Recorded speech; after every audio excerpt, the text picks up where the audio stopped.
जो मुस्लिम उम्मत है एक तरह से मुनाफिकत की कंडीशन में है और इतनी बुरी तरह उसमें है कि मैं उसको कुछ एक्सप्लेन नहीं कर सकता। तो हम मुसलमानों को अपने आप पे गौर करना चाहिए कि हम क्या मुसलमान कहलाने के लायक हैं भी कि नहीं हैं। अल्लाह ताला ने क्यों कहा कि या अय्युहल्लज़ीना आमनू उदखुलू फ़िस्सिल्मि काफ़्फ़ा, लोगों जो ईमान लाए हो, ईमान लाने वाले से कहा जा रहा है कि इस्लाम में दाखिल हो जाओ। क्यों कहा जा रहा है? ये रीज़न है। या अय्युहल्लज़ीना आमनू लिमा तक़ूलूना मा ला तफ़अलून, ऐ लोगों जो ईमान लाओ क्यों वो बातें कहते हो जो करते नहीं। ये अल्लाह ताला बार बार इस तरह की चीज़ें या अय्युहल्लज़ीना आमनू या अय्युहल्लज़ीना आमनू आमिनू ये क्यों कह रहा है।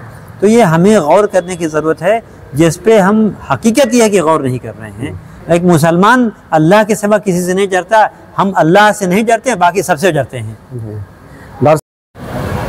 बिस्मिल्लाहिर्रहमानिर्रहीम, इय्याका नअबुदु व इय्याका नस्तईन।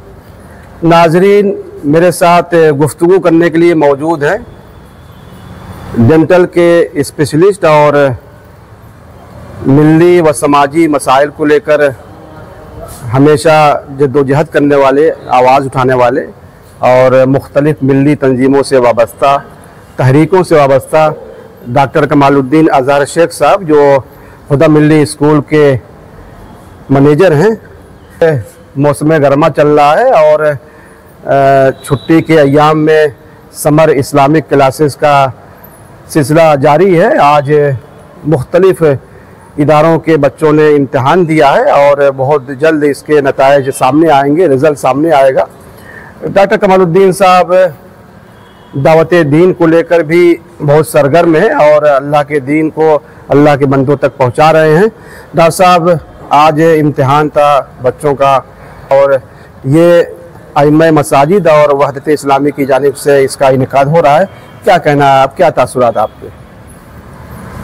तासुरात देखिए, जो मौजूदा हालात हैं ख़ास तौर से नौजवानों के हालात तो सबके बहुत ही जो दीनी मामलात हैं, दीनी तौर पे जो शऊरी तौर पे एक मुसलमान होना चाहिए, तो वो मामला बहुत ही ख़राब और ये कहा जाए कि ख़राब से ख़राब तर होते जा रहा है। चूँकि पढ़ने लिखने का माहौल आलमोस्ट ख़त्म होते जा रहा है। सिर्फ पेट की एक तरह से पूजा या पेट को भरने के लिए इंसान पढ़ाई कर रहा है। इस वक्त जो रूहानी मामला है उससे कोई ताल्लुक़ न होने की बुनियाद पे हालात ख़राब होते जा रहे हैं। उस चीज़ को मद्देनज़र रखते हुए हम लोगों ने समर इस्लामिक क्लासेस शुरू किया है और ये तो कई साल से चल रहा है, ताकि लोगों के अंदर शऊर पैदा हो। जो रूहानी ग़िज़ा है उससे इस कदर दूरी ना हो की जाए कि फिर इंसान खुद ही ना समझ पाए कि वो इंसान है या जानवर है। जैसा कि अल्लाह ताला ने कुरान में भी कहा है कि देखो तुम उन लोगों की तरह मत हो जाना जिन्होंने अल्लाह को भुला दिया। तो अल्लाह ताला ने खुद उनको अपने नफ्स को भुला दिया। तो कैफियत तो वही होते जा रही है मुसलमानों की, ख़ास तौर से अगर देखा जाए। बाकी जो अवामुन्नास है, जब जो इमाम है वही मुक्तदी के लायक नहीं रहा या कुछ कहने के लायक नहीं रहा, तो फिर जो बेचारे कुछ नहीं जानते, जिनका कंसेप्ट ही नहीं है आखिरत का, तो फिर उनकी कंडीशन क्या होगी, उनकी हाल क्या होगी। तो ये सब चीज़ें सोच के कि किस तरह से लोगों के अंदर जो आखिरत से बेजार हैं, आखिरत के तई जो तस्वुर होना चाहिए वो किस तरह से लोगों के अंदर बेदार हो, वही सब चीज़ें सोच के इसमें इस्लामिक क्लासेस शुरू किया जाता है और चल भी रहा है अल्हम्दुलिल्लाह। आज फाइनल डे था, मतलब एग्ज़ाम हुआ है 30 तारीख को, 30 जून को इंशाल्लाह एक बेहतरीन, अल्लाह ने चाहा तो इस्लामिक साइंटिफिक एग्जीबिशन होगा, उसके साथ प्राइज़ डिस्ट्रीब्यूशन, एक प्रोग्राम भी करेंगे इंशाल्लाह। सुबह 6:30 बजे से कोशिश है कि 6:30 से 10:30 तक प्रोग्राम चले सुबह में, ये शिबली नर्सरी में वो भी होगा। कितने तालीमी इदारे के बच्चे इसमें शरीक हैं?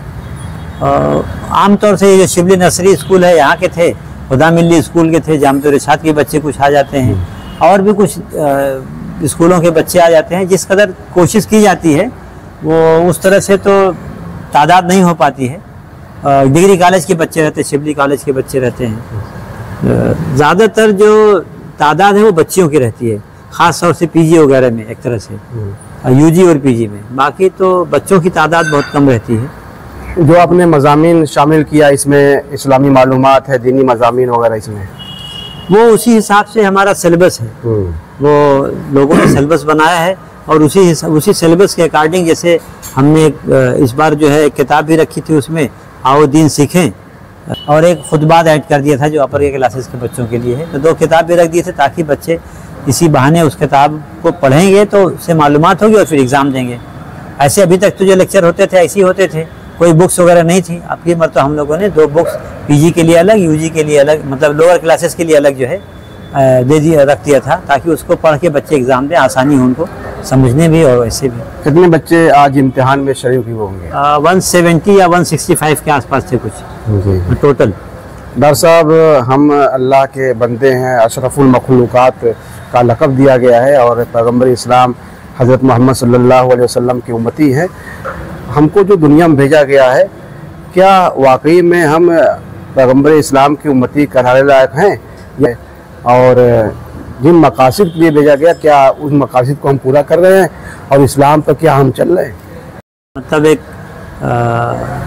रोना है उसको कह लीजिए, या कह लीजिए कि एक हादसा है ये, कि मुसलमान ख़ुद ये नहीं समझ पा रहा है कि वो मुसलमान था क्यों, या मुसलमान अल्लाह के वसल्लम की उम्मत में पैदा हुआ तो उसकी ज़िम्मेदारी क्या थी। मेन चीज़ यही है, वो समझ ही नहीं पा रहा कि अल्लाह ताला ने जो कहा कि कुंतुम खैर उम्मतिन उखरिजत लिन्नास तामुरून बिल मारूफ व तनहूना अनिल मुनकर व तु'मिनूना बिल्लाह। अल्लाह पे ईमान रखने का मतलब क्या है? मारूफ का काम करना, मारूफ का हुक्म देना और मुनकरात से रोकना। तो जाहिर सी बात है, अगर किसी को मुनकरात से रोका जाएगा तो पहले हम खुद मुनकरात से रुकेंगे, तब तो किसी को मुनकरात से रोकेंगे। तो जो मकसद था ज़िंदगी का, अल्लाह ताला ने एक इम्तिहान के तौर पे यहाँ भेजा है, हम उसको एक्सेप्ट करने को तैयार ही नहीं हैं। अमली तौर पे हम ये मानने को तैयार ही नहीं कि हमको अल्लाह ताला ने यहाँ इम्तिहान के लिए भेजा है। आप पूरी नज़र उठा के देखिए, जितने मुस्लिम ऑर्गेनाइजेशन है या मुस्लिम इदारे हैं या ये मुसलमान हैं, देखिए ख़यानत जो है बहुत बहुत बुरी चीज़ है। मुनाफिक की पहचान बताई गई है और मुनाफिक का को जो सज़ा है वो काफिर से ज़्यादा शदीद तर है। तो इस वक्त जो मुस्लिम उम्मत है एक तरह से मुनाफिकत की कंडीशन में है और इतनी बुरी तरह उसमें है कि मैं उसको कुछ एक्सप्लेन नहीं कर सकता। तो हम मुसलमानों को अपने आप पे गौर करना चाहिए कि हम क्या मुसलमान कहलाने के लायक हैं भी कि नहीं हैं। मोहम्मद सल्लल्लाहु अलैहि वसल्लम की उम्मत, अल्लाह ताला ने क्यों कहा कि या अय्युहल्लज़ीना आमनू उदखुलू फिस्सिल्म काफ़ा, लोगों जो ईमान लाए हो, ईमान लाने वाले से कहा जा रहा है कि इस्लाम में दाखिल हो जाओ। क्यों कहा जा रहा है? ये रीज़न है, या अय्युहल्लज़ीना आमनू लिमा तक़ूलूना मा ला तफ़अलून, ऐ लोगों जो ईमान लाओ क्यों वो बातें कहते हो जो करते नहीं। ये अल्लाह ताला बार बार इस तरह की चीज़ें, या अय्युहल्लज़ीना आमनू, या अय्युहल्लज़ीना आमनू आमिनू, ये क्यों कह रहा है? तो ये हमें गौर करने की ज़रूरत है, जिस पे हम हकीकत यह है कि गौर नहीं कर रहे हैं। और हमारे बच्चे नहीं, हमारे नौजवान नहीं, हमारे जो बड़े लोग हैं, जो अकाबरीन हैं, जो उम्मत को लीड कर रहे हैं, मैं बहुत ही माजरत के साथ कहूँगा कि उलमा कराम को कहा गया है कि वरसतुल अंबिया, ये अंबिया के वारिस हैं। तो सारे लोगों को गौर करना चाहिए। मैं अल्लाह ताला मुझे माफ़ करे और लोगों को बुरा न लगे मैं जो कुछ कह रहा हूँ, कि हमें बहुत ही सीरियसली इस पर गौर करना चाहिए, वरना कोई अल्लाह के अज़ाब से बचा नहीं पाएगा। जो सिचुएशन इस वक्त है, दुनिया का जो निज़ाम है, जो जालिम है, जो जुल्म कर रहे हैं, उस जुल्म से रोकना हमारी जिम्मेदारी थी कि लोगों को जुल्म से रोका जाए। गरीब आवाम पिस रही है, चाहे वो महंगाई के लिए जो भी कहिए, और हमारा काम उससे रोकना था कि खुद हम ही जुल्म के शिकार बन जाएं, कि हमारे ऊपर जुल्म होने लगे, हम ज़बान न खोल सकें, हम कोई बात कह न सकें, जो सच्चाई है, जो हकीकत है, जो हक है, उस हक को हम कह न सकें। क्या हमारा हाल है? एक मुसलमान अल्लाह के सिवा किसी से नहीं डरता। हम अल्लाह से नहीं डरते, बाकी सबसे डरते हैं। डॉक्टर कमालुद्दीन साहब जो हमसे गुफ्तगू कर रहे थे, जो इस्लाम के पैगाम को और कुरान के पैगाम को और इंसानियत के पैगाम को लेकर आप अल्लाह के बंदों तक जा रहे हैं और अमन व अमान, भाईचारे का भी पैगाम दे रहे हैं। खबरों नज़र चैनल के लिए शमीम जराजपुरी, आज़मगढ़।